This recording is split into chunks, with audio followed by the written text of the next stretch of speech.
Asisten Tindak Pidana Khusus Kejaksaan Negeri Lampung, Pak Armen Wijaya. Terima kasih Pak Armen sudah berkenan hadir di ruangan ini. Di sela-sela kesibukan Bapak, saya yakin banyak tugas sebenarnya Bapak yang Bapak lakukan, tapi kami apresiasi Bapak. Eh, Pertama-tama mari kita panjatkan puji syukur kepada hadirat Allah Subhanahu wa taala, Bapak Ibu sekalian, baik yang hadir maupun hadir secara luring maupun daring di seluruh Indonesia atas nikmat yang kita terima pada hari ini sehingga kita bisa menyelenggarakan dan mengikuti Aninda Citya, ya, salah satu ruang pembelajaran kita untuk mengupdate, ya, memutakhirkan pengetahuan-pengetahuan dan keterampilan berkaitan dengan upaya-upaya kita untuk memberantas korupsi. Bapak Ibu sekalian, em, korupsi kita tahu ini kan eh, eh, tantangan bagi kita dalam rangka mewujudkan masyarakat Indonesia yang sejahtera.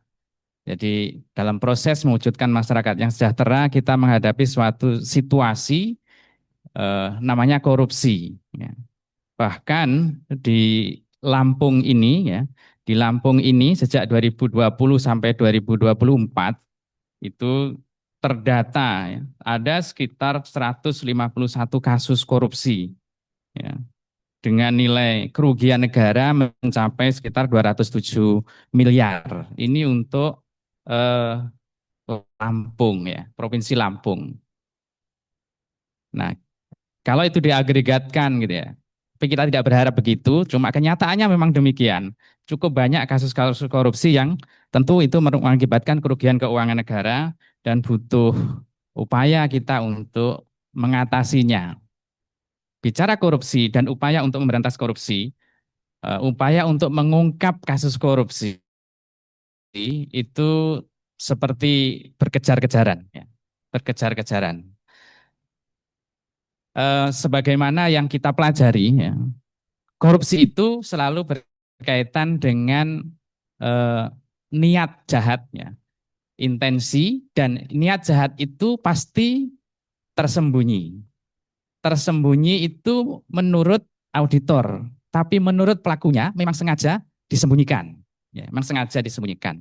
Makanya kalau kita belajar tentang investigasi, ya, itu upaya untuk mengungkap, to discover gitu ya, untuk mengungkap gitu ya, apa yang tersembunyi.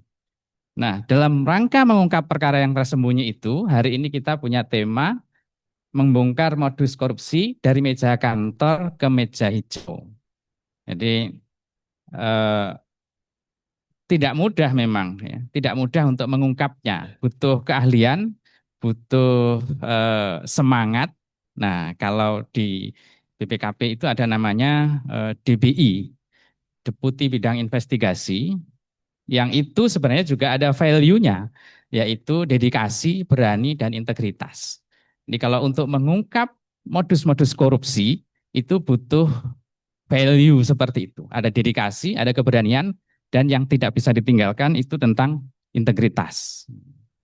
Nah, di dalamnya nanti menggunakan berbagai teknik-teknik pengungkapan yang itu harus selalu tidak boleh kalah dengan modus-modus yang dilakukan oleh para tersangka korupsi atau terduga koruptor. Nah, kemudian hari ini, ya, dalam konteks ini eh, kami di perwakilan BPKP Provinsi Lampung berkomitmen untuk terus mengawal akselerasi pembangunan. Mudah-mudahan ini bukan hanya untuk pembangunan di Lampung, tapi juga bisa eh, mempengaruhi atau bisa meluas sampai dengan auditor-auditor lain di perwakilan lain untuk bisa mengakselerasi pembangunan di wilayahnya masing-masing dan tidak boleh kalah dengan praktek-praktek koruptif yang ada, yang mungkin ada di sana. Bapak Ibu sekalian, mudah-mudahan, ya, mudah-mudahan hari ini kita bisa mendapatkan insight, pengetahuan dan keterampilan, teknik-teknik baru, gitu ya, yang bisa kita dapatkan dari Pak Armen sebagai naracitya, ya. Sebagai naracitya pada Aninda Citya edisi kali ini, kami yakin Kejaksaan sebagai mitra kita dalam proses untuk mengungkap kasus-kasus korupsi, eh, bahkan kita sudah bermitra cukup lama dan banyak sekali mengungkap kasus-kasus korupsi yang ada di Indonesia di seluruh perwakilan. Kita akan ambil ilmu-ilmunya, kita akan dapatkan teknik-teknik mutakhir nih ya untuk mengungkap modus-modus dari meja kantor sehingga eh, korupsi itu bisa di meja hijaukan. Bapak Ibu sekalian, semoga acara Aninda Citya kali ini bisa berjalan dengan lancar, bisa memberikan manfaat, pengetahuan, keterampilan, dan juga semangat kita untuk tidak kalah melawan para pelaku-pelaku korupsi yang mereka dengan secara rapi menyembunyikan praktek-praktek jahat itu. Demikian dari saya. Selamat belajar, selamat mengikuti Aninda Citya edisi Lampung ini tentang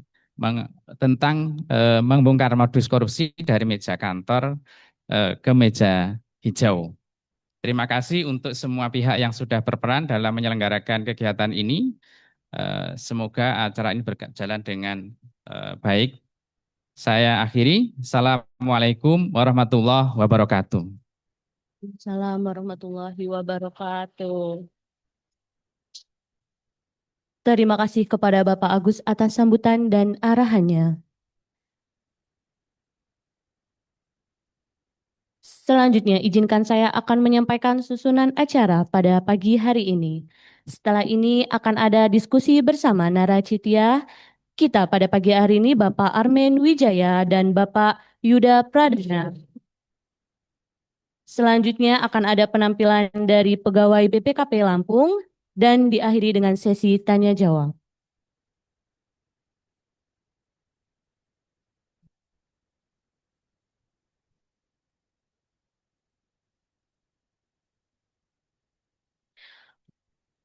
Untuk itu kami persilahkan kepada naracitya Bapak Armen Wijaya dan Bapak Yuda Pradana untuk mengambil posisi yang telah disediakan di atas panggung. Beri tepuk tangan yang meriah untuk naracitya kita pada pagi hari ini. Luar biasa.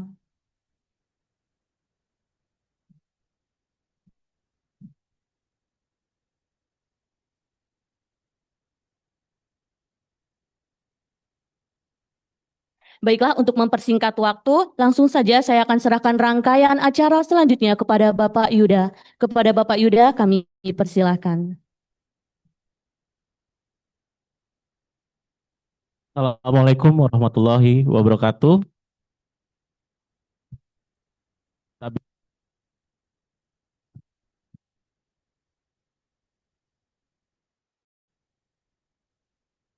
Acara kita pembelajar dan sesi 3 untuk episode 27. Untuk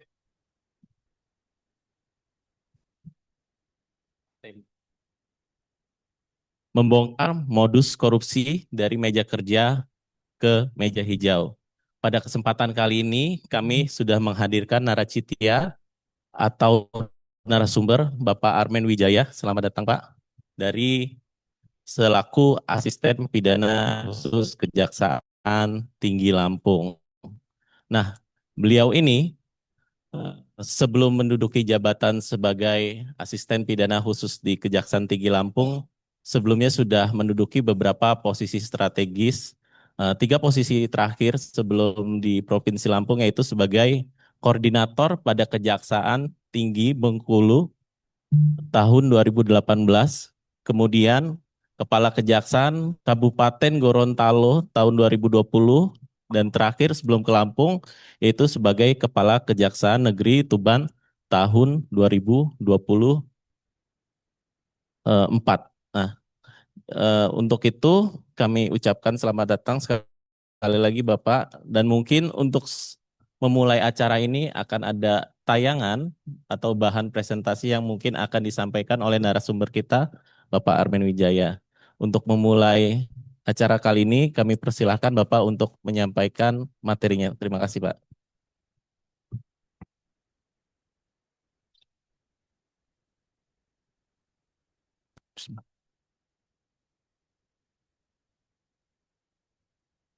Assalamualaikum warahmatullahi wabarakatuh.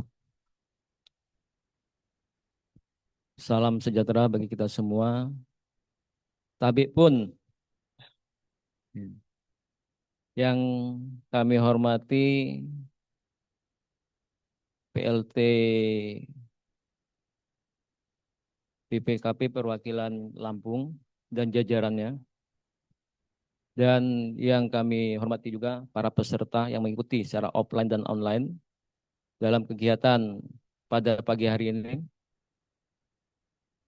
Saya akan menyampaikan modus operandi dalam pengungkapan perkara tindak pidana korupsi.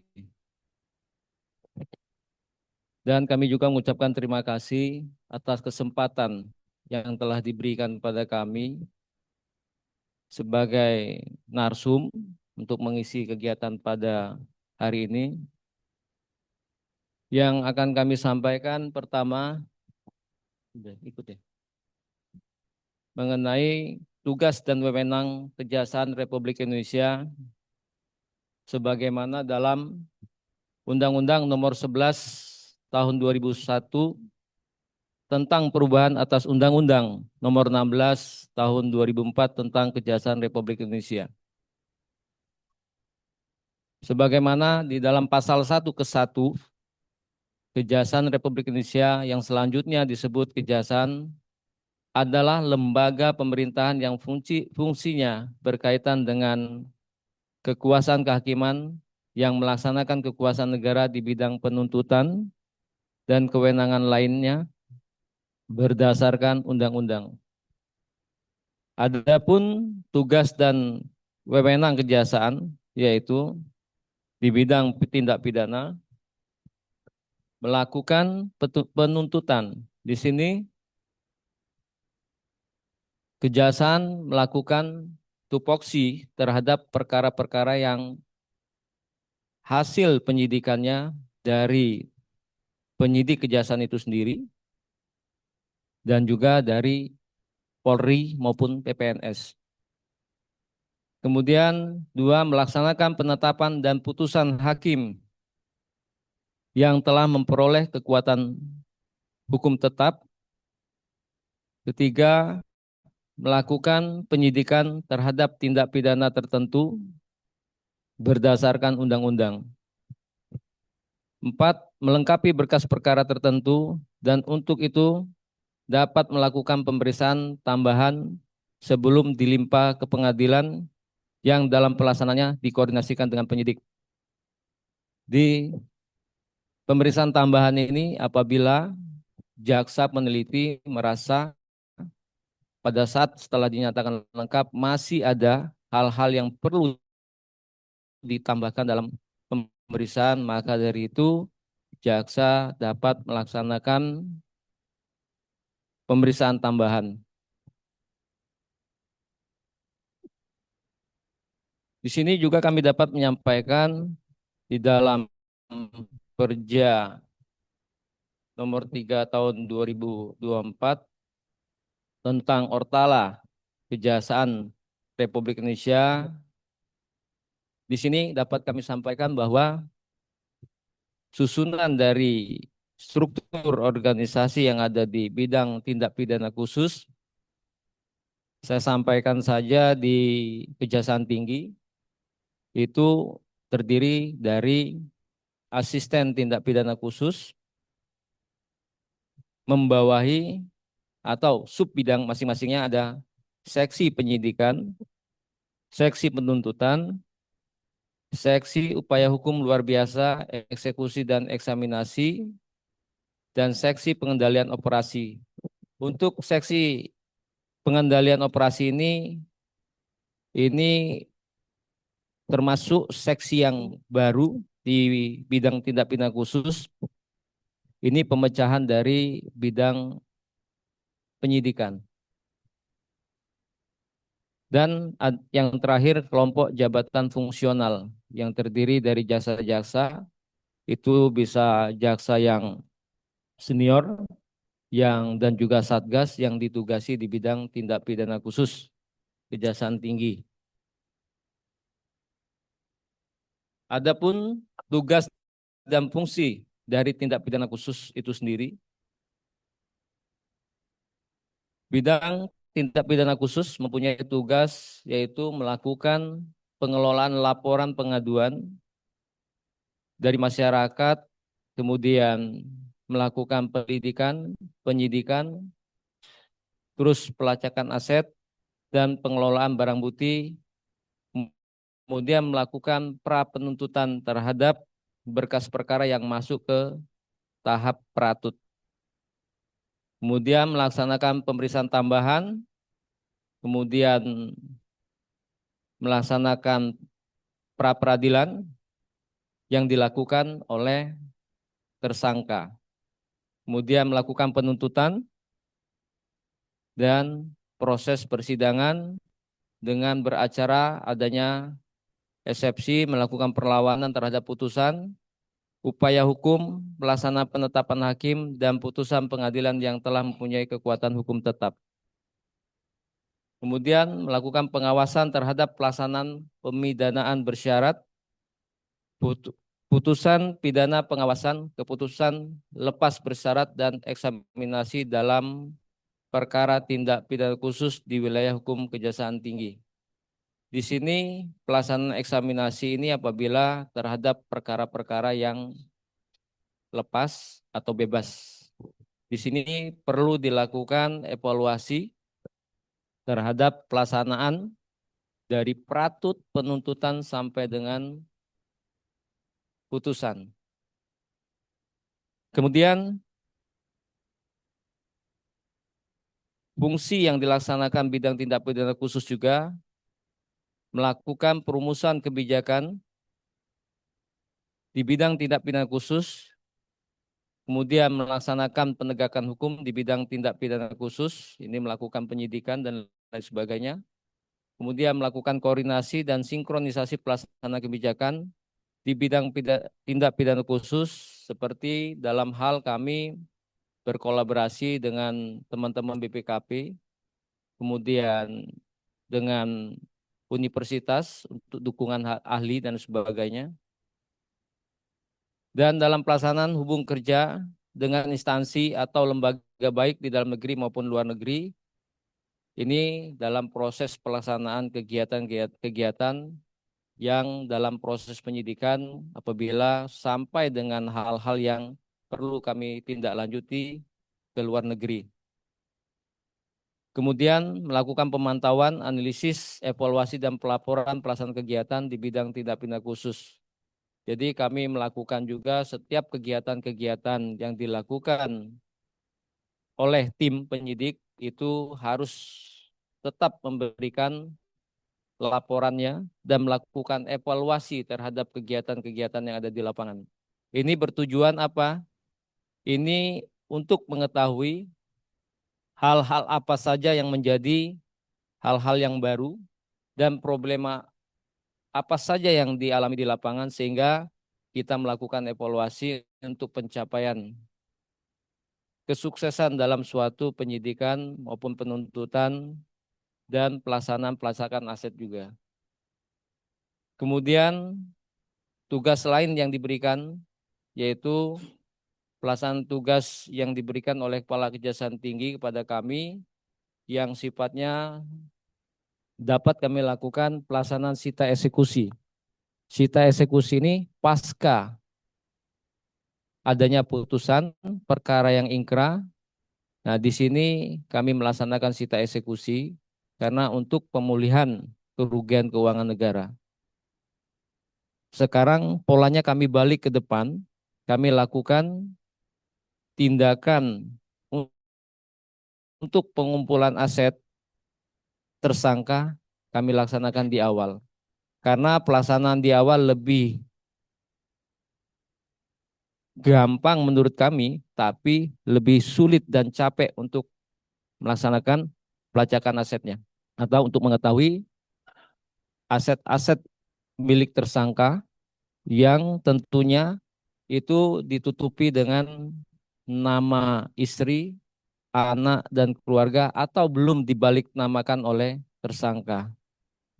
Nah, disinilah menjadi tugas penyidik di lapangan sehingga pola tersebut dapat dilaksanakan dengan baik dan tujuan pengembalian kerugian keuangan negara itu dapat tercapai. Dapat kami sampaikan juga, ruang lingkup penanganan perkara di bidang tindak pidana khusus yang ada di Kejaksaan Republik Indonesia dalam perkara tindak pidana korupsi itu sendiri, kemudian perkara pelanggaran HAM berat, ini dilakukan penanganan perkaranya oleh Kejaksaan Agung, dan penanganan perkara perpajakan, tindak pidana ekonomi, yaitu yang berupa penyidikan yang dilakukan teman-teman Bea Cukai, Kepabeanan dan Cukai, mulai dari tahap pra penuntutan, penuntutan sampai dengan tahap eksekusi. Di perkara tindak pidana ekonomi juga yang dilakukan teman-teman Bea Cukai, kami ada pola juga sebelum dilakukan P21, itu kejaksaan atau tim Pratut atau jaksa yang ditunjuk dalam melakukan penelitian sebelum menyatakan perkara lengkap atau P21 ini harus terlebih dahulu melakukan pelacakan aset. Karena kenapa? Beban pelacakan aset ini lebih gampang di awal daripada di akhir. Karena kalau di akhir sudah kemana-mana asetnya. Jadi kalau sebelum dilakukan pelacakan aset oleh teman-teman PPNS Bea Cukai, kami tidak bisa menyatakan perkara tersebut lengkap. Karena teman-teman penyidik Bea Cukai akan lebih tahu kemana arah dan petunjuk aset-aset tersangka tersebut. Sehingga nanti tujuan dari pemulihan eh, kerugian keuangan negara atau kerugian yang dialami atau yang ditemukan oleh penyidik dapat dipulihkan pada saat perkara tersebut dinyatakan ingkrah atau sudah putus. Ini kami menyampaikan juga kepada teman-teman semua, ini menyangkut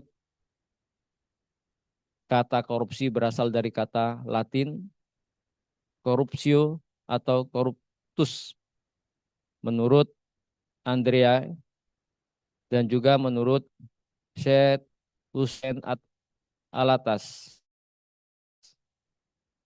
Di sini dapat kami sampaikan kalau istilah korupsi ini banyak sekali yang diberikan oleh para penggiat korupsi itu sendiri. Istilah korupsi mencakup 3 fenomena, yaitu penyuapan, pemerasan, dan nepotisme. Yang ketiganya ini dikaitkan dengan penempatan kepentingan publik di bawah kepentingan privat dengan pelanggaran norma-norma. Di sini dapat kami sampaikan penyuapan ini banyak modus yang dilaksanakan dan dilakukan untuk mencapai tujuan ya dari pelaku tindak pidana korupsi itu sendiri. Baik dari tata kelolanya, ya, pelaksanaannya, kemudian pasca dari pelaksanaan itu sendiri.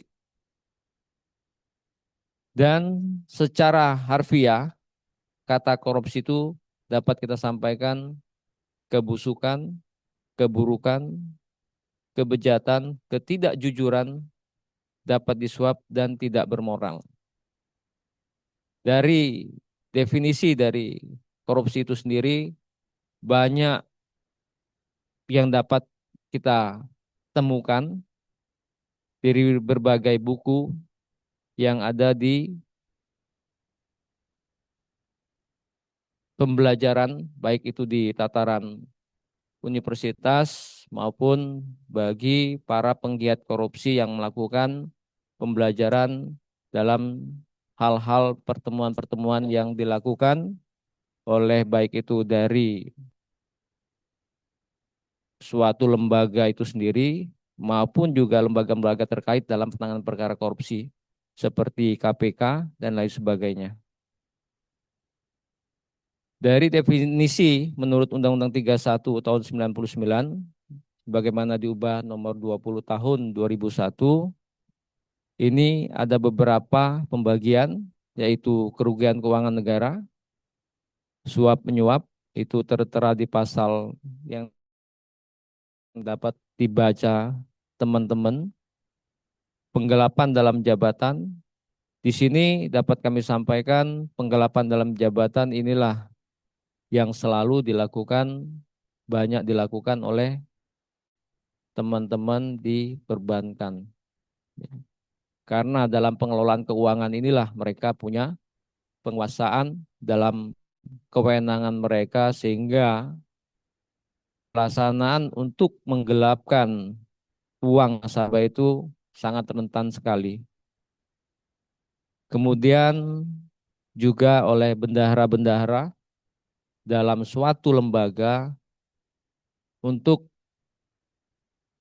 melakukan karena jabatannya mengelola keuangan sehingga mereka membuat laporan fiktif dan lain sebagainya sehingga penyalahgunaan jabatan atau kewenangan ini atau penggelapan dalam jabatan ini dapat dilaksanakan oleh para pelaku itu sendiri. Kemudian dalam konteks pemerasan di sini dapat kami sampaikan bahwa ini biasa terjadinya oleh oknum, ya, baik itu oleh APH itu sendiri, dan tidak menutup kemungkinan di lingkungan kami juga masih ada, ataupun ada di lingkungan yang bersentuhan dalam regulasi-regulasi dalam pelayanan publik, sehingga pemerasan ini sebenarnya sangat rentan sekali. Baik itu dalam tindakan penyidikan itu sendiri, dalam hal pengungkapan suatu perkara, kemudian adanya TPH itu sendiri, sehingga feedback yang diberikan oleh pelaku-pelaku itu sendiri atau merasa takutan yang dilakukan penekanan oleh APH, nah ini disinilah mereka memberikan sesuatu hal yang sifatnya untuk membebaskan. Ya. Tapi di sini beda dengan suatu perbuatan pemberian gratifikasi. Jadi kalau di pemerasan pemberi karena tekanan, ya, karena ditakut-takuti sehingga dia memberikan sesuatu hal kepada oknum atau aparatur atau APH yang sedang menangani suatu penyidikan atau proses-proses lainnya dalam perizinan juga bisa. Kemudian adanya perbuatan curang dan juga ada benturan kepentingan dalam pengadaan. Nah, di sini yang sangat rentan di benturan modus kepentingan dalam pengadaan ini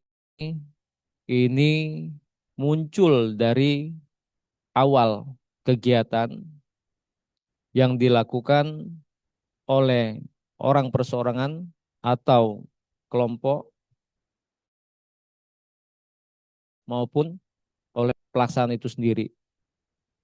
Dalam hal kepentingan pengadaan mengondisikan, ya, sehingga bagaimana suatu proyek atau suatu pengadaan barang dan jasa ini dapat diarahkan kepada satu orang pemenang dengan memberikan modus pendampingan apa perusahaan yang ikut dalam proses pelelangan itu sendiri. Tapi di sini dapat kita ketahui dari proses dari 10 atau 5 yang ikut ini sudah dikondisikan semua. Dan dalam verifikasi itu juga akan kelihatan nanti sisa 4. 4 ini hanya pendamping yang membawanya ya 1 orang di situ. Nah, kadang-kadang dan nama-nama dari perusahaan itu kadang-kadang yang diberikan direktur ini ada turunan dari pegawai dia sendiri gitu loh. Yang diberikan iming-iming, diberikan gaji yang lebih dari pokoknya. Nah, di sini beberapa kami temukan ya, mereka kadang-kadang pasang badan. Mereka enggak, ya Pak ini punya saya. Kalau kita lihat background dia ke belakang, dari kehidupan dia orang biasa-biasa saja. Ternyata begitu kita dalami, kita sampaikan, baru yang bersangkutan jujur, ya Pak, saya hanya digunakan namanya saja dan sebagainya. Nah, disinilah benturan kepentingan dalam pengadaan barang dan jasa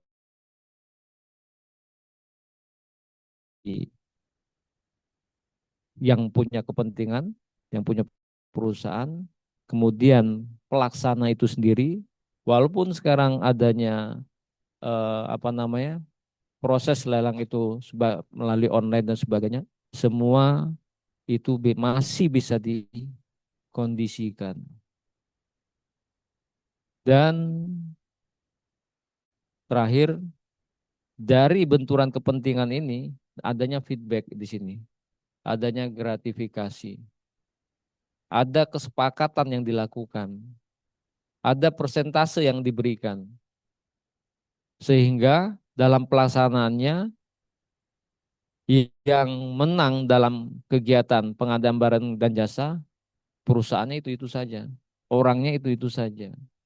Dan memang sih kadang-kadang kita melihat kalau kita memberikan secara bebas dalam pengadaan barang jasa, kita lihat kadang-kadang yang ikut lelang ini backgroundnya juga nggak firm dari finansialnya dan lain sebagainya. Sehingga kapanpun dia diberikan kesempatan selaku pemenang dalam pelaksanaannya, begitu mereka mendapatkan pencairan uang muka, uangnya habis, pelaksanaannya belum.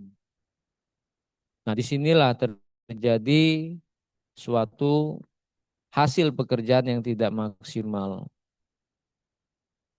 Dengan tidak maksimal pekerjaan, tentunya pekerjaan tidak sesuai dengan spesifikasi. Nah, di sini dapat menimbulkan kerugian keuangan negara. Dan tindakan berkaitan dengan korupsi itu sendiri dapat kami sampaikan. Satu, merintangi proses pemeriksaan perkara korupsi. Nah, di sini untuk kita wanti-wanti juga, ya.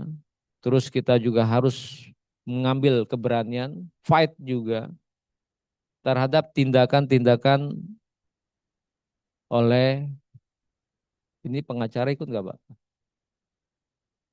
Nggak ada. Oleh pengacara atau penasihat hukum. Ini dalam proses pemeriksaan perkara korupsi,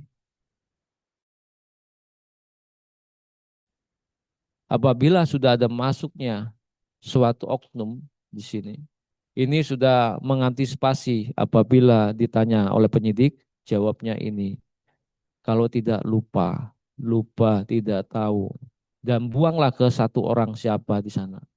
Nah, ini kejelian penyidik untuk mendalami inilah mana kategori kualifikasi delik pasal 21 itu bisa terpenuhi yang menghalang-halangi penyidik dalam pengungkapan tindak pidana korupsi. Kemarin kami juga dalam pelaksanaan penyidikan perkara BRI, ya, ini dapat kami sampaikan juga, dalam penelusuran ya, aset-aset tersangka, ini ada mereka yang bersangkutan memberikan saham di beberapa tempat. Nah, di sini kejadian juga kami dihalang-halangi oleh oknum. Pada saat oknum itu mempersulit tim penyidik dalam melakukan penggeledahan atau untuk mendapatkan dokumen-dokumen yang berkaitan dalam pemberian atau perjanjian untuk pendirian suatu usaha ini atau saham yang dimiliki oleh tersangka ini dihambat oleh yang bersangkutan. Menyampaikan saya adalah pengacaranya, saya advokatnya. Dan pada saat itu hanya 2 pertanyaan terakhir yang kami sampaikan pada yang bersangkutan. Kapasitas Anda di sini sebagai apa? Pengacaranya, Pak. Oke. Kedua, ada surat kuasanya. Oh, tidak ada. Nah, disitulah kami langsung angkut yang bersangkutan, bawa ke kantor, dan kami lakukan pemeriksaan. Di sini kualifikasinya terpenuhi, Pak. Karena tindakan penyidik pada saat melakukan penggeledahan ada upaya paksa di sana, merasa terhalangi. Akhirnya kami telepon yang bersangkutan, pemilik menyampaikan akhirnya datang. Pengacara asli datang dan memberikan dokumen minta. Dan alhamdulillah ya ini dapat kami miliki semua yang kami mau dan yang kami eh, lakukan pendataan sehingga aset tersebut kami keluarkan dari saham yang dimiliki oleh tersangka. Disinilah harus ada keberanian kita di lapangan, tapi keberanian ini tentunya kita harus tegak lurus. Kalau kita ke kiri, ke kanan, nah itu kita akan nggak berani tegak lurus. Kalau kita sudah tegak lurus, apa yang disampaikan sama Pak PLT tadi, integritas itu harus dijaga, kita berjalan tuh enak, lego, enggak melihat lagi kiri kanan, apa aja kita gas. Dalam arti kita tidak memiliki beban dalam pengungkapan perkara korupsi. Dan juga dalam tidak memberikan keterangan atau memberikan keterangan yang tidak benar, ini merupakan dari bagian hal-hal yang dapat kita arahkan ke tindak pidana korupsi, dan bank yang tidak memberikan keterangan rekening tersangka, saksi atau ahli yang tidak memberikan keterangan atau memberikan keterangan palsu, orang yang memegang rahasia jabatan tidak memberikan keterangan atau memberikan keterangan palsu, saksi yang membuka identitas pelapor, dan ini ada ketentuan pidananya semua. Jadi dalam hal pengungkapan perkara korupsi ini sendiri, kita benar-benar harus memberikan suatu feedback ya, kepada lembaga, khususnya kejaksaan itu sendiri. Di sini kita berkolaborasi juga dengan teman-teman BPK, BPKP, dan universitas untuk penambahan pengungkapan atau penguatan hasil penyidikan kami, sehingga hal-hal yang menjadi hambatan atau halangan itu dapat kita laksanakan atau kita carikan solusi, sehingga apa yang menjadi proses dari penyidikan itu dapat kami tingkatkan sampai dengan suksesnya penuntutan. Kemudian kami menyampaikan juga beberapa modus operandi. Di sini dapat kami sampaikan beberapa sektor modus operandi yang teman-teman BPKP juga mungkin pernah ikut serta atau pernah mengalami juga, karena kita selalu berkolaborasi di setiap penyidikan yang kami mintakan untuk penghitungan kerugian keuangan negaranya. Di sini sektor pengadaan barang dan jasa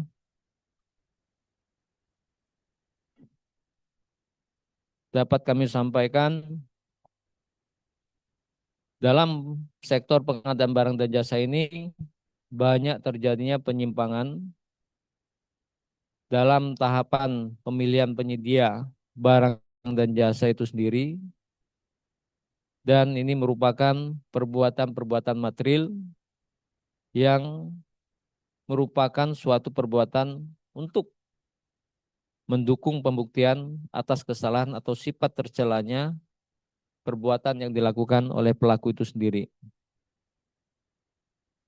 yang dilakukan karena dorongan pelaku itu sendiri untuk memperkaya diri sendiri atau menguntungkan orang lain atau suatu korporasi.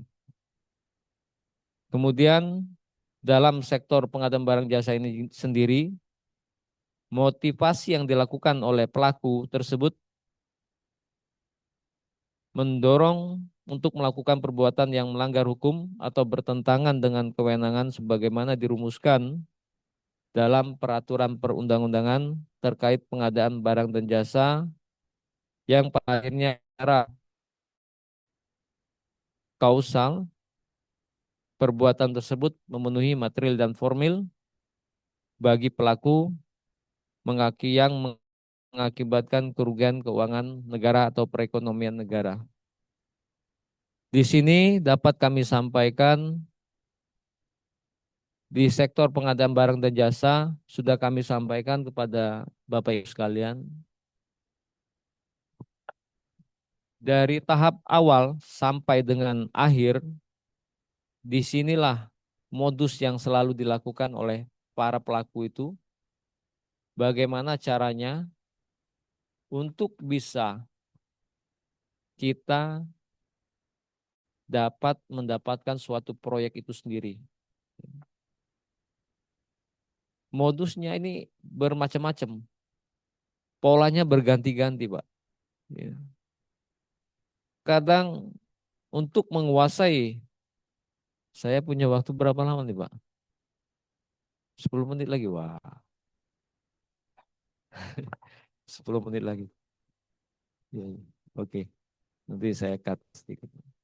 Dalam pengadaan barang dan jasa ini sendiri, ya, kadang-kadang kita berpikir hanya satu orang yang misalnya ada 100 paket dalam pengadaan barang jasa yang dilakukan oleh suatu dinas misalnya. Dari 100 kita tahu yang 50%-nya itu punya satu orang. Ternyata begitu kita dalami, mereka sudah ngambil success fee-nya dulu di awal. Mereka mengondisikan bagian pengadaan dinasnya. Nah inilah, kalau sudah terstruktur, sulit untuk tim masuk. Tapi begitu kita dapat clue-nya, kita bisa masuk. Kita bisa mengungkapkan modus-modus yang mereka lakukan. Dari tahapan permulaan sampai dengan pelaksanaan kita dapat mengungkapkan adanya kolaborasi antara pelaksana, kemudian dari dinas itu sendiri, sama yang punya kepentingan. Di sini negara sangat dirugikan, karena begitu proses lelang tidak diikuti sebagaimana mestinya, pelelangan bebas itu akan ikut penurunan berapa persen. Begitu dia terkondisikan, turunnya cuma 2%, 1%. Gitu. Tapi kalau dia dibebas pasti turunnya kelihatan drastisnya. Ada yang berani ngambil 10%. Tapi kita 10% ini kita lihat juga. Kadang-kadang ini perusahaan yang nembak, bahasanya itu loh. Jadi hanya untuk mendapatkan proyek, tapi dia bisa turun sampai 20%, 25%. Nah, disinilah kadang-kadang hasil dari pelaksanaan kegiatan nggak sesuai. Ada yang tidak sesuai dengan spek, ada pekerjaannya juga dikurangi dan sebagainya. Dari sektor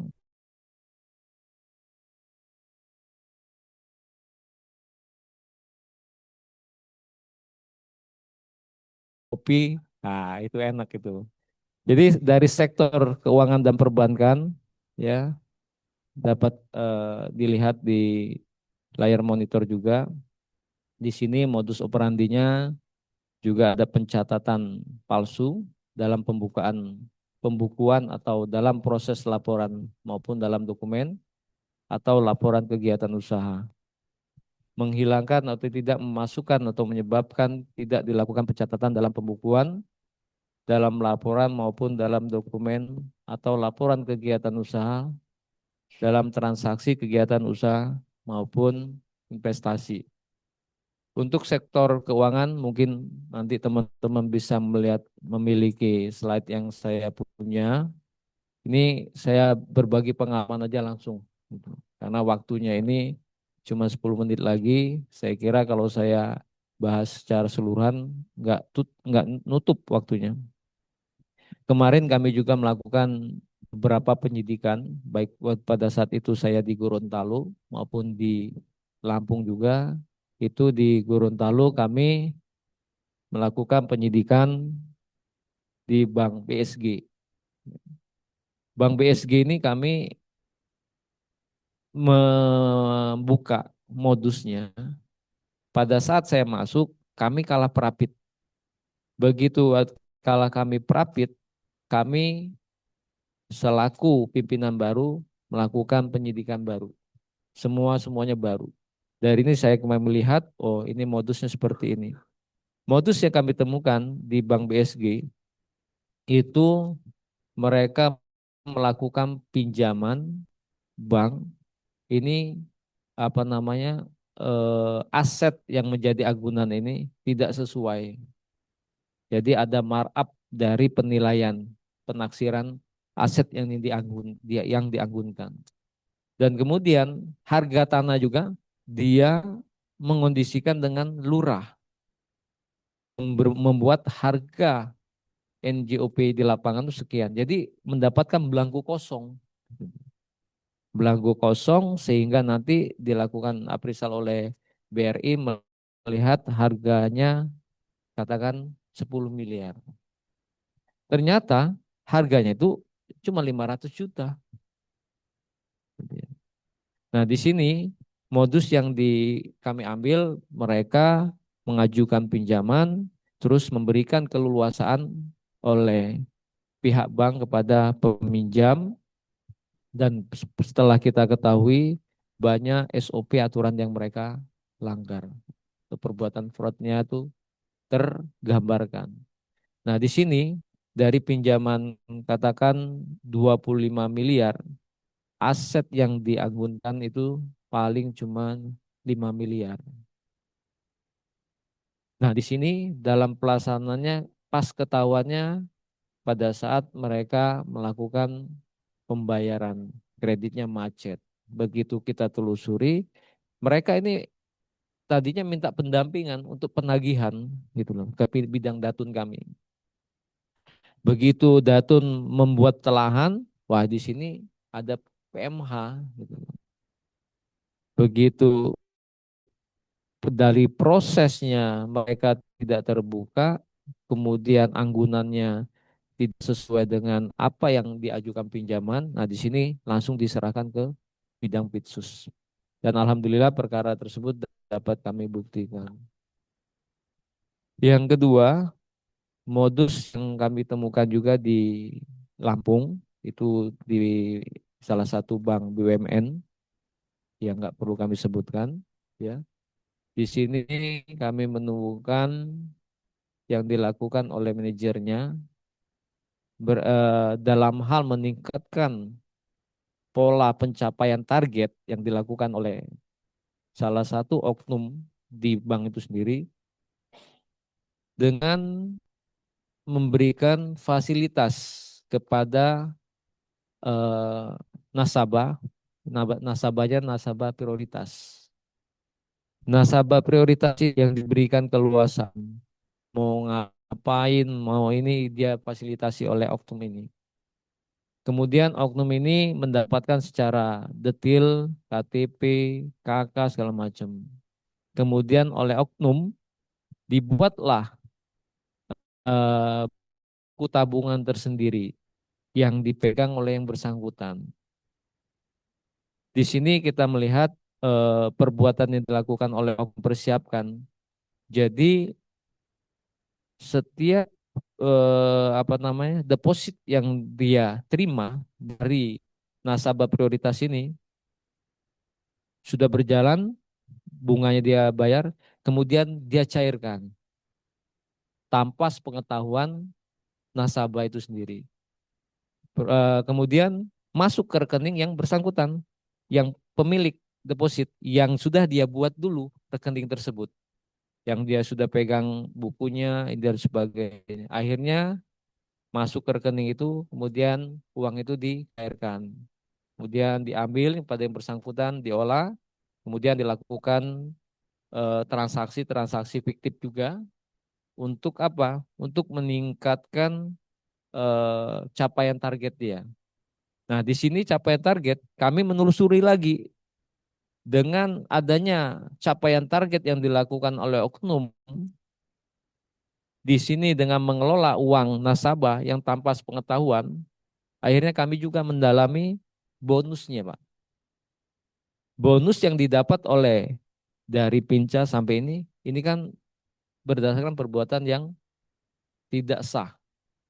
Jadi adanya perbuatan melawan hukum di sini, adanya pembiaran di sini.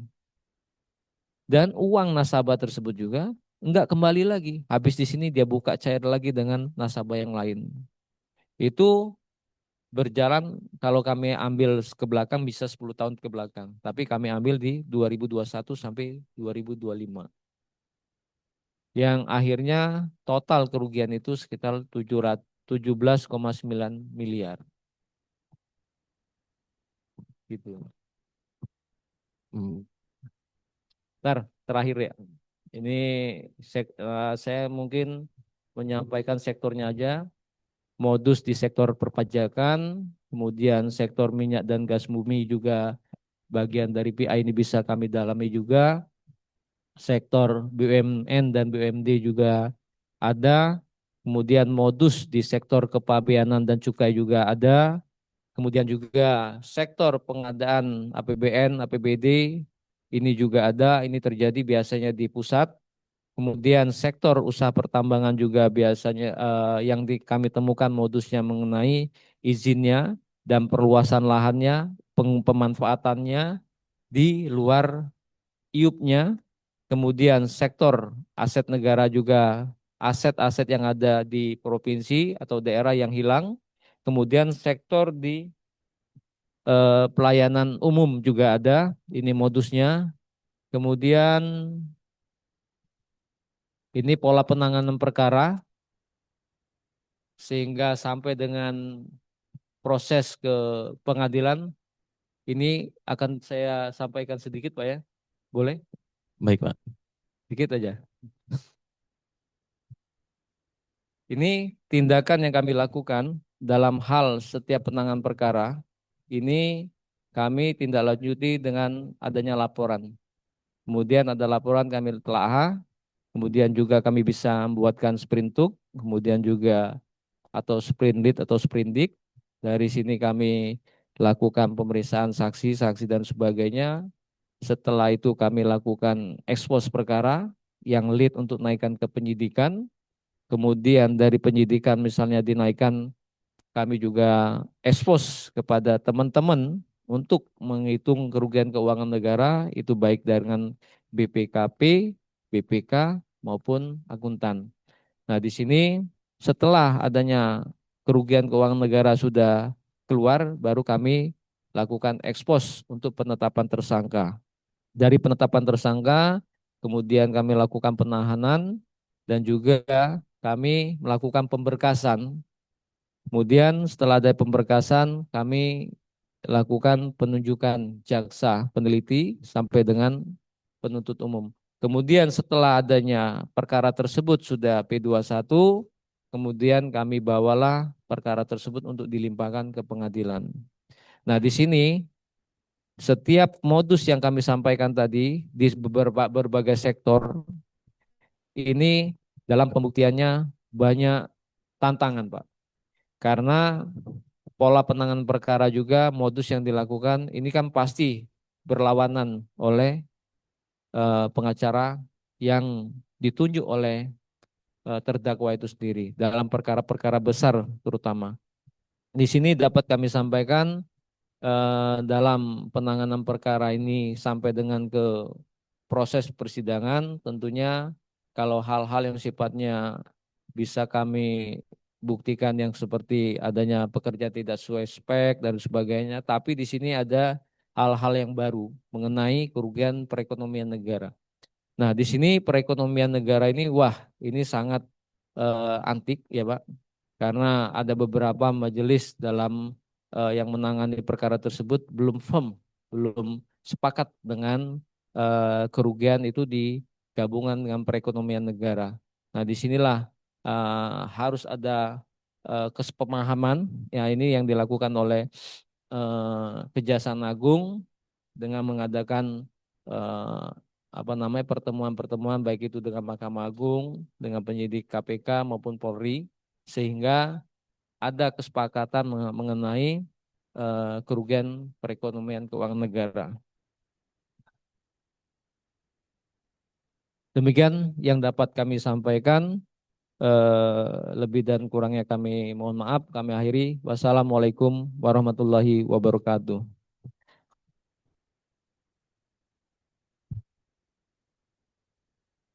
Baik, Bapak Ibu peserta yang bincang, sepertinya materinya kalau disampaikan dalam waktu 1 jam 2 jam kurang. Mungkin kalau bisa nanti ada episode selanjutnya. Nah, saya akan merangkum Pak Armen terkait tadi paparannya. Jadi ada penekanan pola penyidikan yang berubah. Ternyata untuk pola yang sekarang itu pelacakan aset itu dilakukan di awal. Nah, kemudian tadi sudah dijelaskan juga terkait modus-modus korupsi. Mungkin saya sebagai moderator di sini punya satu pertanyaan. Kalau kita melihat tren Pak ya, terkait pemberantasan tindak pidana korupsi terutama yang ditangani oleh Kejaksaan Agung Republik Indonesia itu sekarang trennya angka nilai kerugian keuangan negaranya itu semakin besar dan semakin masif. Kalau dulu angka kerugian puluhan miliar itu terasa besar, sekarang itu kelihatannya kecil sekali Pak. Karena kerugiannya udah mencapai ada yang 300 triliun, ada yang 900 triliun. Nah, bahkan ada jokes di internet itu kita sudah punya klasemen Liga Korupsi Indonesia. Sekarang di urutan pertama itu di Pertamina, kemudian di kedua Timah. Berarti sudah ada pergeseran sektor-sektornya nih Pak, dan bergeser juga misalkan dari PBJ sekarang ke sektor energi, pertambangan, dan lingkungan hidup. Nah, sebelum menutup sesi 1 ini, akan menanyakan Pak, pesan apa yang sebenarnya ingin disampaikan oleh para aparat penegak hukum nih terhadap para pelaku korupsi. Nah, sebelumnya akan masuk ke sesi break dulu ya. Untuk sesi 1 saya akhiri dulu, nanti kita lanjutkan lagi. Untuk itu saya kembalikan kepada MC. Terima kasih.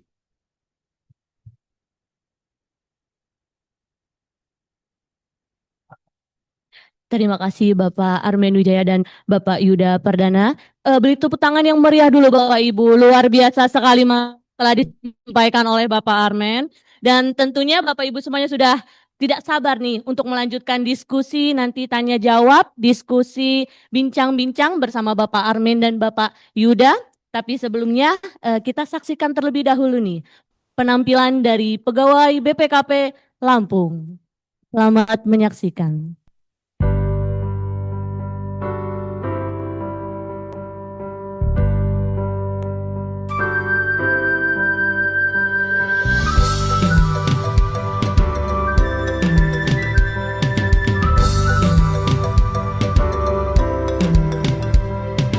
Aku bahagia di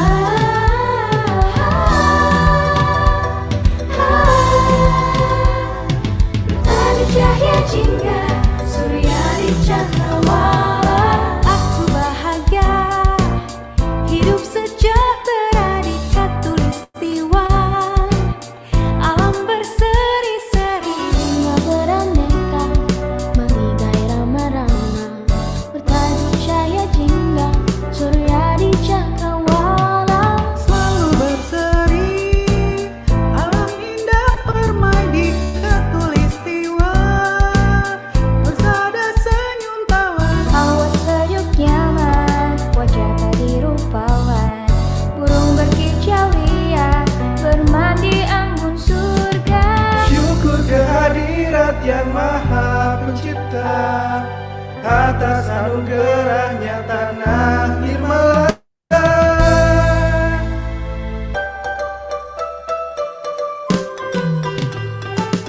Bersukacita, insan di pesara yang amat sentosa, damai makmur merdeka di setiap masa.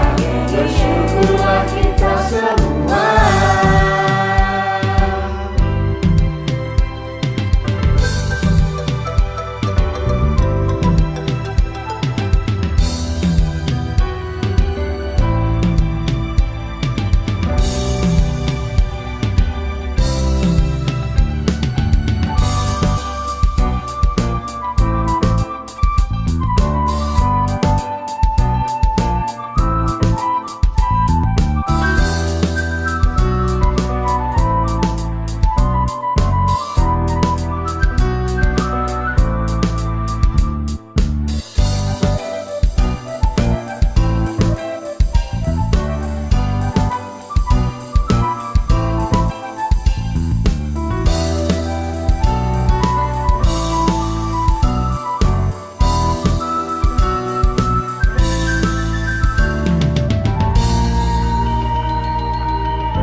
Syukur kehadirat yang maha pencipta atas anugerahnya tanah Nirmala.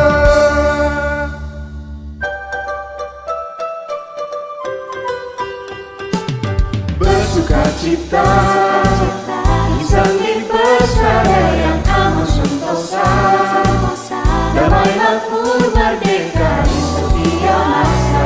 Bersyukurlah kita semua.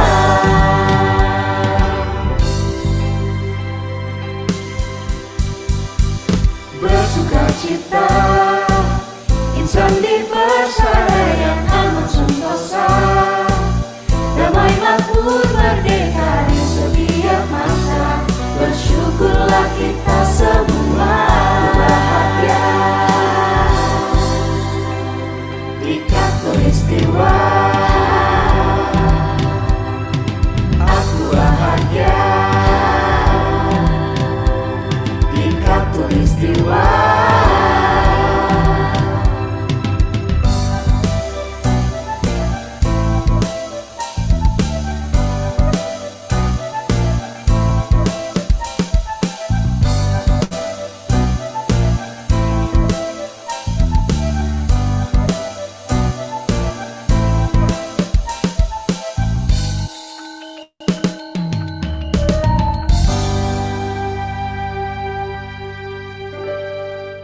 Beri tepuk tangan yang meriah untuk penampilan dari pegawai BPKP Provinsi Lampung yang cantik dan ganteng-ganteng. Dan tadi juga ada beberapa dokumentasi dari pengawasan BPKP bidang investigasi. Baik Bapak Ibu semuanya, selanjutnya saya akan serahkan kembali kepada Bapak Yuda untuk sesi kedua untuk mengasihnya jawab pada Bapak Ibu kami kan. Terima kasih kepada pembawa acara. Jadi teman-teman, ternyata setelah saya membaca CV Pak Armen, ada satu kebetulan nih. Ternyata di tahun 2018, Pak Armen itu pernah jadi koordinator di Bengkulu. Pada saat itu juga, saya juga penugasan di bidang investigasi Bengkulu. Cuman mungkin kami belum pernah ketemu kali ya. Jadi selanjutnya kita akan membahas saya selaku moderator, dan di sini juga saya akan yang hadir di dalam ruangan maupun yang hadir melalui Zoom untuk memberikan pertanyaannya. Mungkin yang Zoom nanti bisa lihat kolom komentar, untuk teman-teman yang audiens di sini bisa bertanya langsung kepada narasumber. Saya serahkan waktunya kepada Pak Armen. Terima kasih. Terima kasih atas apa yang disampaikan oleh moderator tadi, bahwa dapat kami sampaikan dalam pesan yang akan kami sampaikan dalam hal itu, bahwa kejahatan tidak akan memberikan toleransi ya, terhadap praktik korupsi dalam bentuk apapun. Di sini kalau sudah dalam bentuk apapun tentunya sifat-sifat yang koruptif yang dapat menimbulkan kerugian keuangan negara maupun perekonomian, kami akan melakukan tindakan tegas sebagaimana yang telah disampaikan Bapak Jaksa Agung ya.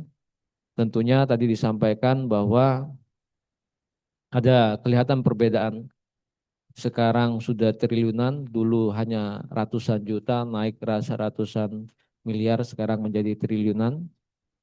Nah, disinilah bentuk dari ketegasan Pak Jaksa Agung dalam pemberantasan tindak pidana korupsi. Kalau kita lihat di sini, kalau dulu yang kita ketahui dalam pelaksanaan kegiatan dari baik itu pertambangan, minyak dan sebagainya. Kalau kita lihat dari keluasaan zaman dulu dengan kita bandingkan sekarang, berapa banyak negara itu dirugikan. Berapa banyak negara atau masyarakat tidak merasakan hasil-hasil dari kekayaan negara itu sendiri. Di sini juga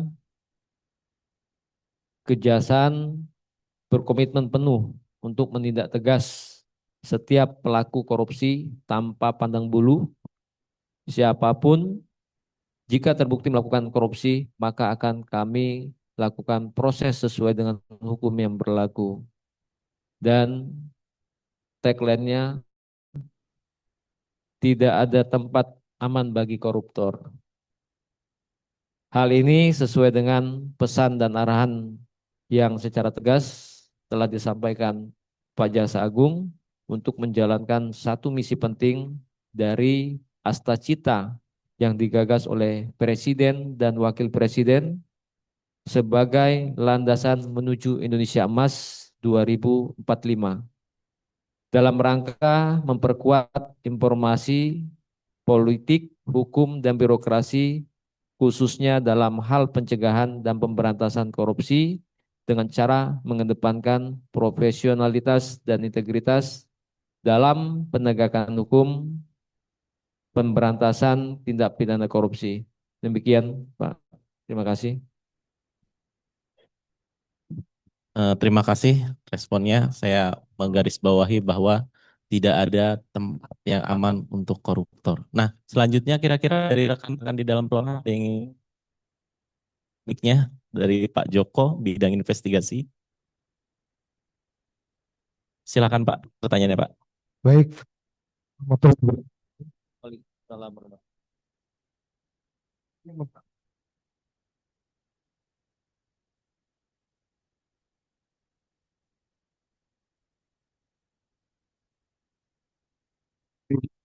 sendiri, nama saya Joko Sabta, auditor media di perwakilan BPKP langsung di bidang investigasi. Izin Parmet,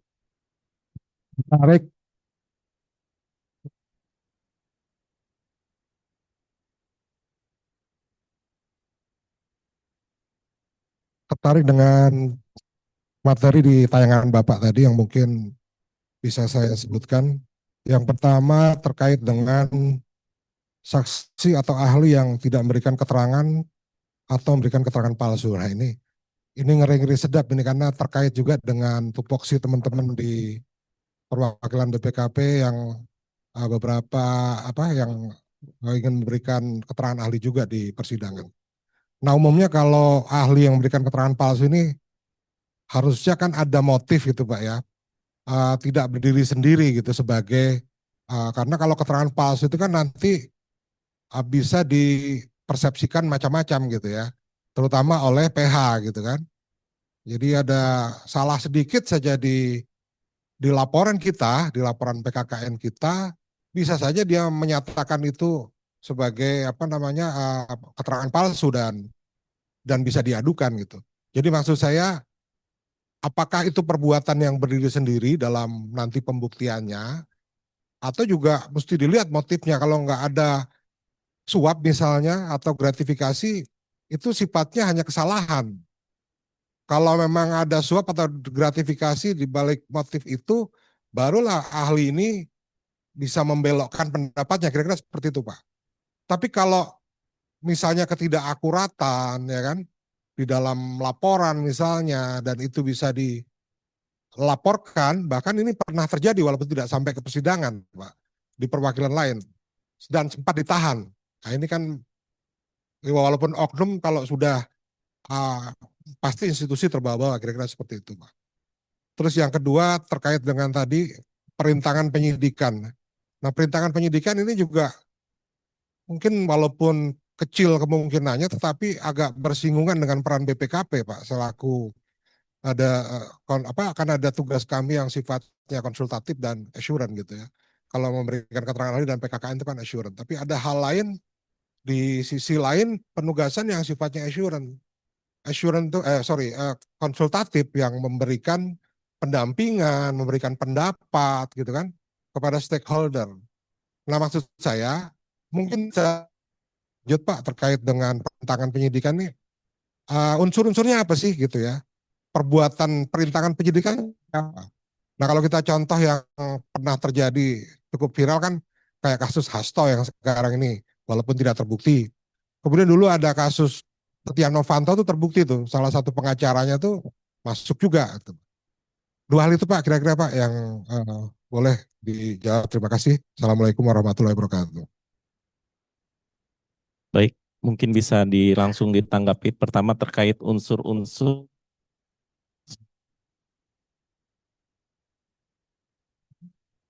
Oke, terima kasih Pak Joko. Ini memang tadi keterbatasan waktu ya mengenai saksi atau ahli yang tidak memberikan keterangan atau memberikan keterangan palsu. Nah, disinilah dapat kami sampaikan ya dalam hal dari pertanyaan Pak Joko, apa sih yang dikategorikan saksi atau ahli yang memberikan keterangan palsu? Di sini selagi ahli itu memberikan keterangan yang firm, ya Pak ya, dari literatur, aturan dan keahlian dia, ini kan bisa kelihatan ini. Pada saat ahli itu memberikan keterangan dan sebagainya, atau ada ahli yang mengajarkan itu saksi-saksi yang lain, Pak, dalam proses persidangan. Nah, di sini kami ketahui dapat kami sampaikan juga, ya. Kita juga bisa menilai ahli yang memberikan keterangan dengan aturan yang ada, dengan keahliannya. Nah, ini kita bisa melihat, Pak. Kita kan sama-sama nih, backgroundnya hukum, semuanya tahu seperti apa. Begitu di situ ada kepentingan, nah, berbicara ahli ini ada kepentingan, disitulah sen kiri ini akan berjalan, Pak. Nah, dari sinilah mereka akan mengajari saksi-saksi yang lain agar faktanya mendukung dengan keterangan ahli itu sendiri. Nah, di sini kita mengungkapkannya sangat sulit. Tapi kalau kita bisa mendalam, ada aja tuh penyidik itu menemukan sesuatu hal itu ada aja. Banyak contoh halnya. Ya, dia ngajarkan nanti begitu ini jawabnya seperti ini, seperti ini, seperti ini. Tujuannya apa? Di sini agar apa? Penyidik dalam membuktikan ini nggak bisa, gitu, Pak. Nanti memasukkan unsur ini nggak bisa. Nah, dari sini kami seperti kayak contoh perkara tol yang sekarang ada di yang MBS itu. Saksi itu dikondisikan semua dengan adanya pengurangan ini tidak menurunkan speknya. Dengan ini enggak. Begitu kita hadirkan ahli dengan standarnya tidak dijalankan, kekuatan, tonase, terus masa berlakunya tol itu akan berkurang. Dari 30 tahun menjadi 15 tahun. Nah, inilah diajarkan sama saksi-saksi yang lain. Ini ahli yang mendukung, menguatkan dari pihak terdakwa di sini. Nah, di sini Pak Joko jangan takut.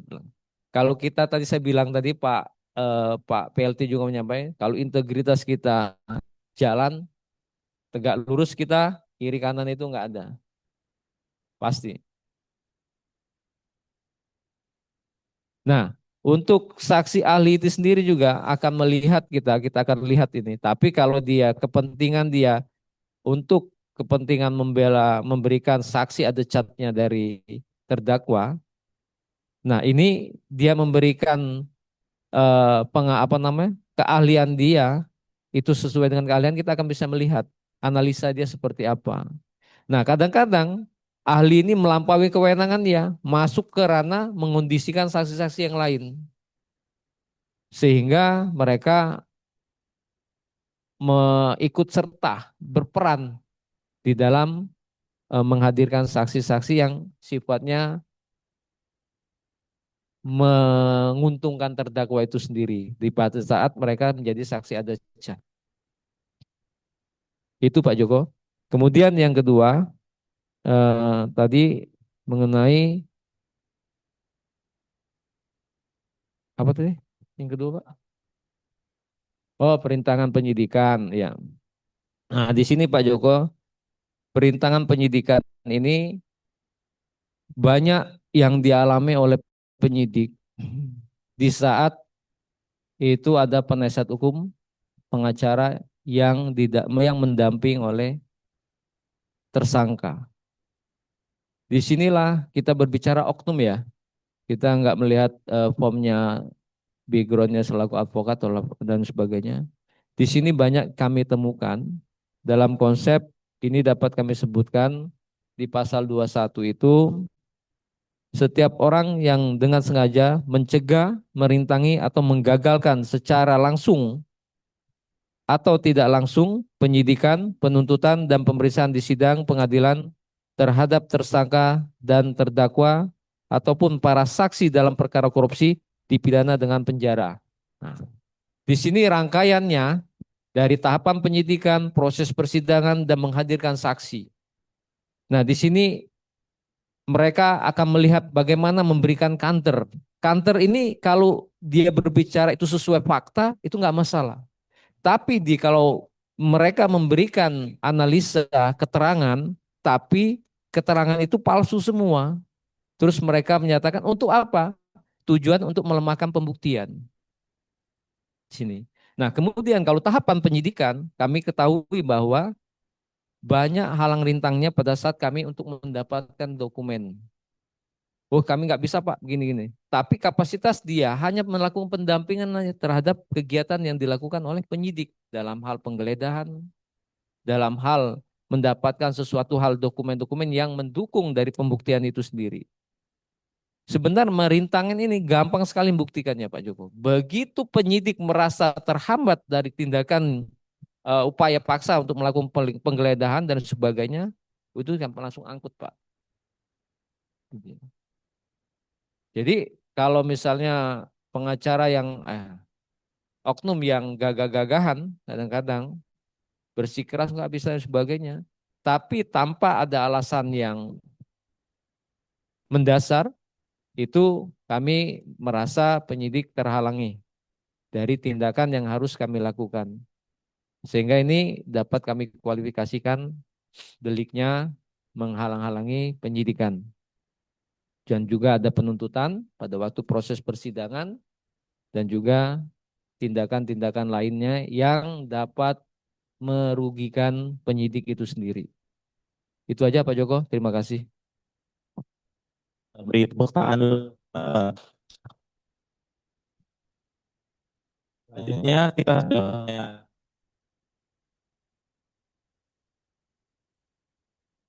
ini Ramson, mungkin Pak Ramson jika di sana mendengar bisa langsung ditanyakan kepada narasumber. Terima kasih. Oke, baik, terima kasih Pak. Assalamualaikum warahmatullahi wabarakatuh. Waalaikumsalam warahmatullahi wabarakatuh. Ya, izin bertanya Pak. Sebenarnya ada 3 hal yang mau saya tanyakan ini. Kalau bisa ini Pak, bisa diberi pencerahan ya. Yang pertama, kapan seorang auditor itu bisa disebut saksi dan kapan dia sebagai ahli, itu yang pertama Pak. Karena begini, kalau misalnya posisi kita selaku yang melakukan audit itu dan posisi kita sebagai pemberi keterangan ahli itu seperti apa gitu. Karena saya pernah punya pengalaman ketika saya melakukan audit di dalam surat dari teman-teman kejaksaan, di situ saya dijadikan ahli, dijadikan saksi, Pak. Itu yang pertama.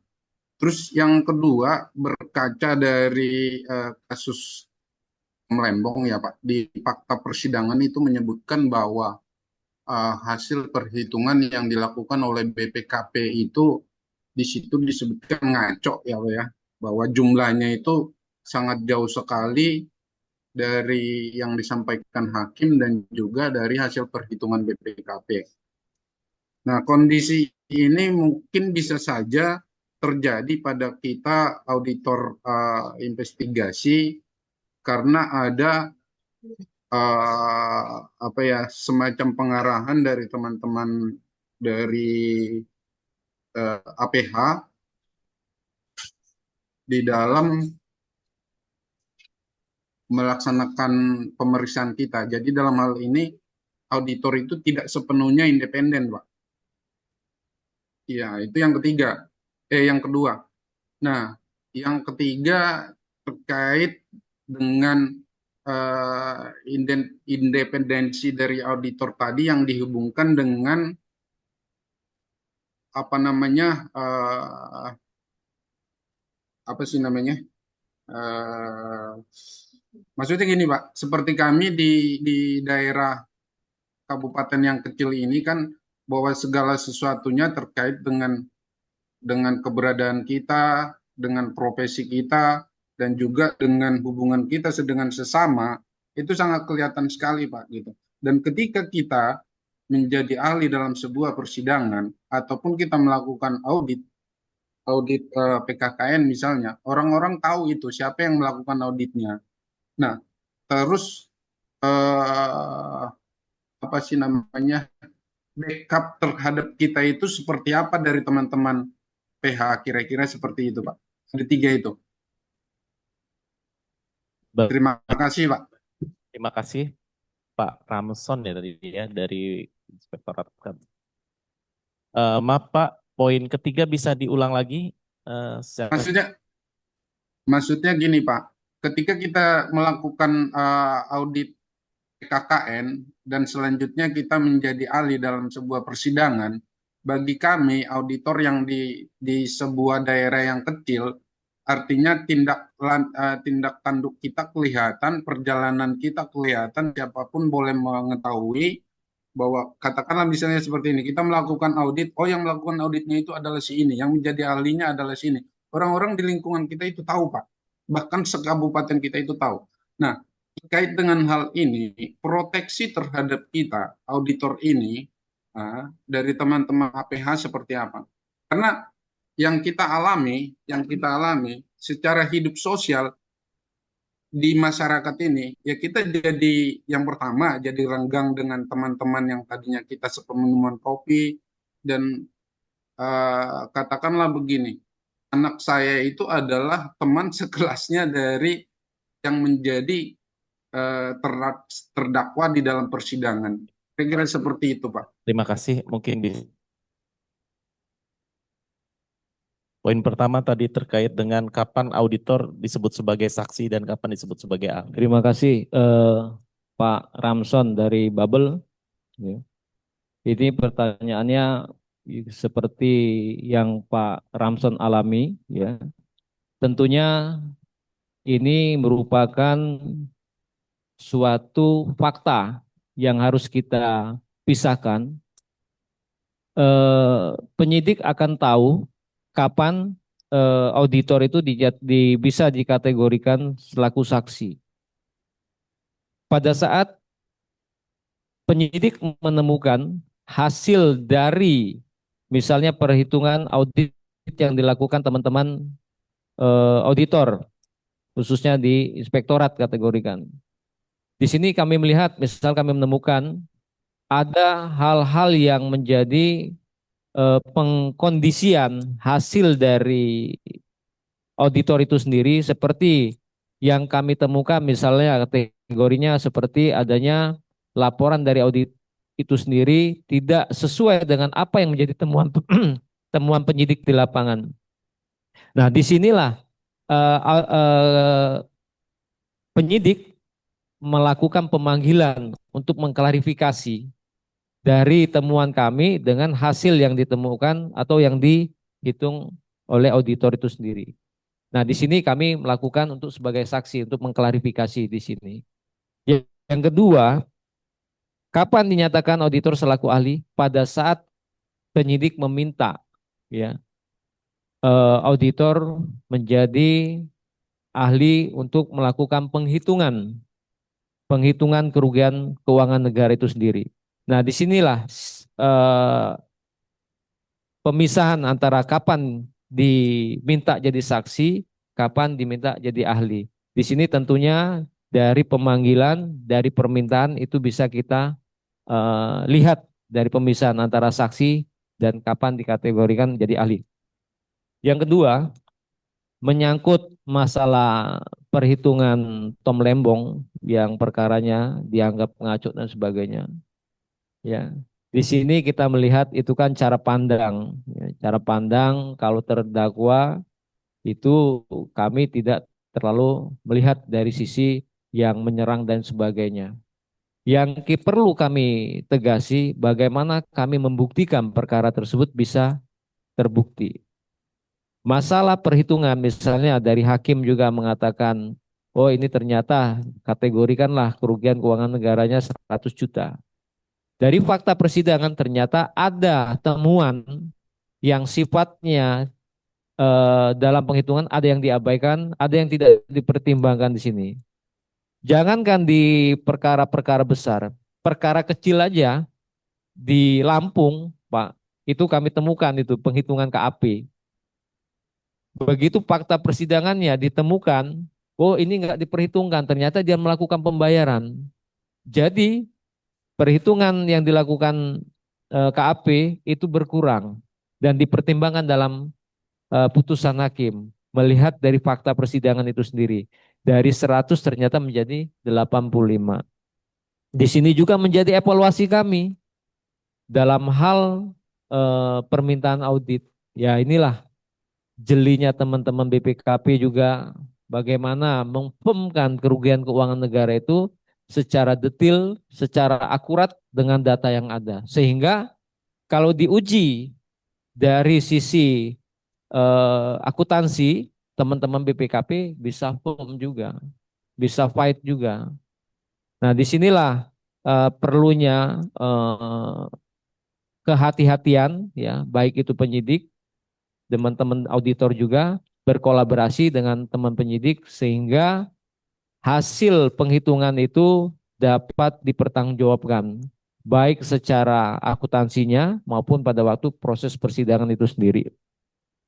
Terus yang ketiga, nah di sini Pak namanya pengungkapan kasus itu dalam hal efek dari perbuatan yang kita lakukan inilah menjadi tantangan di lingkungan masyarakat khususnya di suatu daerah yang kecil. Nah, di sini Pak, kita berbicara apa yang kita lakukan itu adalah benar, kita tetap mengatakan bahwa perbuatan yang kita lakukan itu hal yang benar, Pak. Jadi kalau kita melihat yang harusnya mereka yang menjadi tersangka atau terdakwa itu yang malu. Terus teman-teman yang mereka berkolaborasi inilah yang punya pemikiran negatif, sisi negatif, seakan-akan kita menjadi seorang pengkhianat, itu dia. Seorang yang tidak memberikan pemberitahuan kepada teman-teman sehingga mereka dikorbankan dan sebagainya. Padahal dari sisi positifnya kita ini kan bagian bagaimana melakukan penegakan hukum, bagaimana memberantas tindak pidana korupsi. Di sini Bapak juga harus memberikan yang aktif meminta peran Bapak untuk menghitung atau menjadi auditor itu adalah APH. Ini suratnya ada dan saya melaksanakan ini sebagai tupoksi saya, kewenangan saya, sehingga inilah menjadi implementasi saya untuk melaksanakan tugas saya bagaimana mendukung tindakan-tindakan yang diminta oleh APH dalam mengaudit kerugian keuangan negara. Jadi Pak, kalau masalah di lingkungan kita jadi dimusuhi dan sebagainya, selagi itu adalah untuk kebaikan dan itu untuk penegakan hukum, kita tetap seperti biasa aja Pak. Tapi dalam hal ini jangankan Bapak ya, kita juga di APH, kalau kita berdinas di suatu tempat yang nyatanya tempat kelahiran kita, gitu, begitu kita tidak melakukan atau merespon, dijawab sama mereka atau keluarga kita, percuma ada keluarga jaksa kalau tidak bisa membantu. Nah, disinilah menjadi dilema kita, Pak. Tapi kita Iya, saya kira seperti itulah Pak ya. terima kasih, Pak. Itu pernah kita alami juga, Pak. Ya, kita Iya, iya. tapi yang salah kita tindak. Ya, kalau mereka nggak mau berbuat, ya jangan berbuat, jangan melakukan hal-hal seperti itu. Mungkin itu, Pak, yang dapat kami sampaikan. Kami ucap. Siap, baik. Baik Pak. Terima kasih Pak. Ya, terima kasih sama-sama. Baik, rekan-rekan, ini karena diskusinya dan materinya menarik, jadi sudah jam 12.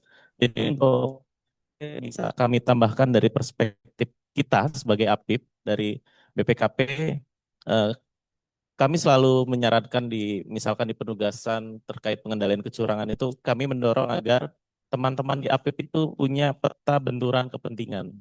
Jadi ketika sekiranya auditor itu dalam melaksanakan penugasan terutama deteksi siapa orang yang akan kita audit, kemudian dari personil-personil ini mulai dari ketua tim, pengendali teknis ke atas dan ke bawah, ada nggak kira-kira personil kita yang punya hubungan kekeluargaan, kekerabatan, atau memang teman. Jadi ketika terjadi benturan kepentingan, maka auditor bisa meminta untuk diganti dengan nilai karena alasan independensi. Baiklah,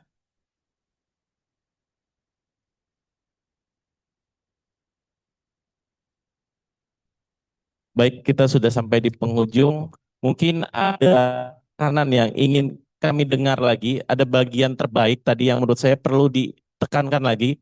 Sekali lagi dari narasumber yaitu terkait pesan Jaksa Agung terhadap para pelaku korupsi. Mungkin bisa diulang sebagai simpulan dari acara kita hari ini. Untuk itu kami persilakan ke admin untuk disampaikan. Terima kasih moderator yang telah memberikan kesempatan. Ya, tadi saya tambahkan sedikit mengenai benturan kepentingan itu tentunya dalam pelaksanaan kita dalam melaksanakan tupoksi kita tentunya kita melihat di situ ada hubungan kekeluargaan atau tidak dan sebagainya, sehingga di sini dapat kami sampaikan jangankan ada hubungan kekeluargaan, kita satu kampung aja nggak melaksanakan itu, wah sisi negatifnya pasti ada. Baik. Jadi terima kasih untuk penekanan kami. Tentunya kami tegak lurus dengan apa yang digariskan sama Pak Jaksa Agung. Dalam pemberantasan tindak pidana korupsi, kami juga harus mengimbangi ya, apa yang telah dilakukan oleh Kejaksaan Agung, jangan terlalu ada disparitasnya, terlalu jomplang. Penyidikan yang di Kejagung itu triliunan, tapi di daerah masih puluhan juta. Nah, di sini kami menyampaikan bahwa Kejaksaan, khususnya Kejaksaan Tinggi Lampung, tetap berkomitmen dalam melakukan pemberantasan tindak pidana korupsi. Di sini kami mengambil pendalaman untuk pemberantasan tindak pidana korupsi, kami akan mengambil di semua sektor, ya. Sektor-sektor apa saja yang dapat kami masuk, kami akan melakukan tindakan. Apalagi di situ ada sisi koruptifnya. Dan kami mohon dukungan dari teman-teman BPKP dan juga inspektorat yang ada untuk memberikan support dan dukungan dalam hal pemberantasan tindak pidana korupsi yang ada di wilayah Kejaksaan Tinggi Lampung, sebagaimana tujuan dari pemberantasan ini untuk mensejahterakan masyarakat khususnya Lampung itu sendiri dan juga mewujudkan asta-cita Bapak Presiden Prabowo dan Wakil Presiden Gibran. Mungkin itu yang dapat kami sampaikan. Mudah-mudahan kolaborasi yang kita laksanakan dapat memberikan efek yang baik ke depannya, dan kami juga mohon dengan sangat dalam hal pemberian support dan dukungan penghitungan, kita butuh waktu percepatan di sini. Kenapa? Kita untuk menghindari hal-hal yang sifatnya merugikan hasil penyidikan itu sendiri. Mungkin itu yang dapat kami sampaikan, lebih dan kurangnya kami mohon maaf. Kami akhiri, wassalamualaikum warahmatullahi wabarakatuh. Assalamualaikum warahmatullahi wabarakatuh. Baik, pelajaran yang bisa kita ambil pada hari ini yaitu tidak ada tempat aman untuk koruptor. Kita sudah sampai di penghujung acara. Semoga nanti ke depannya bisa kita lanjutkan ya Pak ya. Untuk itu saya tutup untuk sesi kedua. Wassalamualaikum warahmatullahi wabarakatuh, dan selanjutnya saya serahkan kembali kepada MC. Terima kasih. Boleh tepuk tangannya sekali lagi Bapak Ibu. Luar biasa sekali antusias dari sahabat Aninda Citya pada diskusi dan tanya jawab pada hari ini. Beri tepuk tangan yang meriah sekali lagi Bapak Ibu untuk Nara Citya kita dan kita semua di sini. Kami haturkan terima kasih kepada Bapak Armen Wijaya yang telah berkenan hadir memberikan informasi-informasi yang bermanfaat untuk kami semua. Dan acara selanjutnya yaitu pemberian cindera mata dan dilanjutkan oleh foto bersama. Untuk itu kami mohon kepada Bapak Armen Wijaya didampingi oleh Bapak Yuda untuk mengambil tempat ke depan panggung. Dan kepada Bapak Agus Setiawan didampingi oleh Bapak Kagapi untuk menyerahkan cindera mata kepada Nara Citya.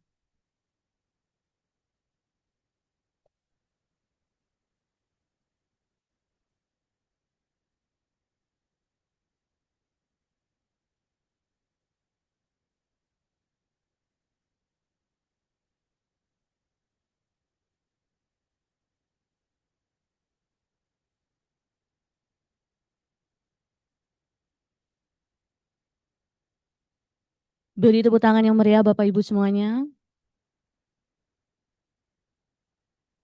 Izin. Dilanjutkan dengan foto bersama. Berakhir sudah tayang bincang Aninda Citya bersama BPKP Provinsi Lampung hari ini. Saya Hera dan panitia yang bertugas hari ini mengucapkan terima kasih kepada para sahabat Aninda Citya yang hadir. Kami juga memohon maaf jika ada tutur kata yang tidak berkenan. Izinkan saya tutup dengan pantun karena saya sibuk dengan pantun. Burung nuri terbang tinggi, terbang mengejar burung dara. Kita akhiri acara hari ini.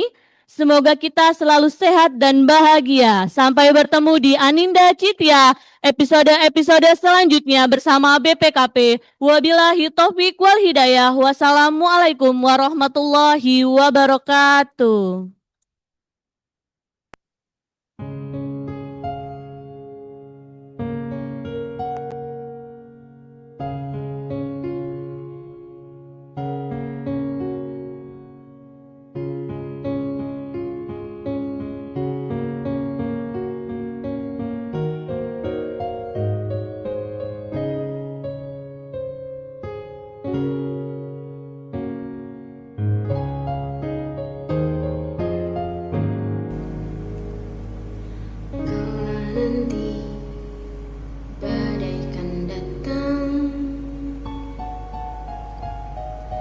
Angin akan buat kau goyah.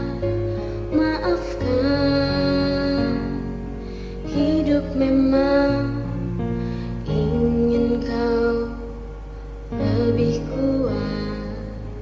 Andaikan saat itu datang, kami tak ada menemani. Aku ingin kau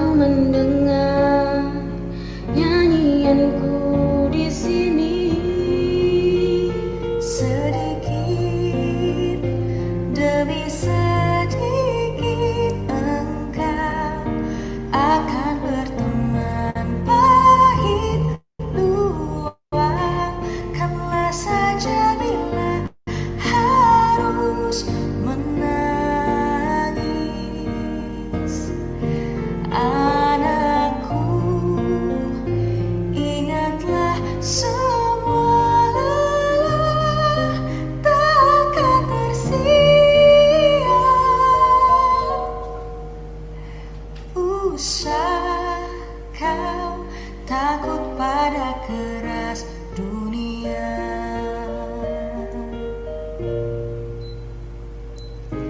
Akhirnya takkan berakhir doaku agar kau selalu arungi hidup berbalut senyuman di hati. Doaku agar kau selalu ingat bahagia meski kadang hidup tak baik saja. Nyanyian ini bukan sekedar nada, aku ingin kau mendengarnya dengan hatimu bukan telinga. Ingatlah ini bukan sekedar kata.